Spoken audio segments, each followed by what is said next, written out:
Make no mistake, the human experience is filled with ups and downs, highs and lows. We often feel overwhelmed, unsure of where to go to next, or just stuck where we are. Feeling like we are unable to break out from your bad habits or current life situation can leave you feeling hopeless as the cycle continues day after day. Bad habits are filled with an inertia that carries us along, pushing us further into the darkness we seek to leave. Change is a difficult thing to do. It requires a lot of hard work.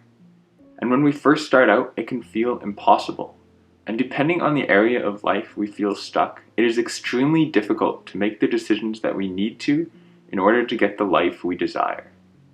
There are a number of problems we have with breaking out of bad habits. However, there's one psychology theory that stands out to me as a possible reason as why so many of us have a problem breaking bad habits. The theory is called the theory of learned helplessness, and it states that when events are uncontrollable, the organism learns that its behavior and outcomes are independent, and that this learning produces the motivational, cognitive, and emotional effects of uncontrollability. In other words, we feel like we are no longer in control of what happens to us. This theory was first proposed by two researchers in 1967. They took dogs and gave them electric shocks while locked up. And since I don't want to show you pictures of this, enjoy this small compilation of cute puppies while I describe the rest. So they took one group of dogs and locked them in a cage and gave them electric shocks. However, by pressing a button, this group of dogs could escape from the cage. Another group of dogs was also locked up, however this group could not escape from the shocks no matter what. After a period of time, they took all the dogs and put them together in a cage where escape was possible, and once again gave them all electric shocks. The result? Those dogs who had learned it to be impossible to avoid shocks failed to escape, whereas those who could previously escape did so again. So many of us fail to break the habits we have because we simply lose the confidence to believe that it is even possible. When we try again and again and fail again and again, we, just like the dogs, learn that escape is not possible. So what can we do? How can we overcome this learned helplessness and build the confidence that we need to break those habits? The very first thing to do is to reflect on your life and look at what you've accomplished before. Maybe you've gotten a university degree, or you've gotten a really good workout plan, or built the habit of eating well, if only for a time. You have to see that you have done other things before that maybe were just as hard or even harder in other areas of life. When we can't break a habit, it can seem all-consuming. It can seem like you cannot do anything good in your life because you can't break this one bad habit. But that is false. Don't let the habit appear bigger than it needs to be. In your head, it may appear as this massive big monster that needs to be overcome. But in reality, it's likely a lot smaller than that.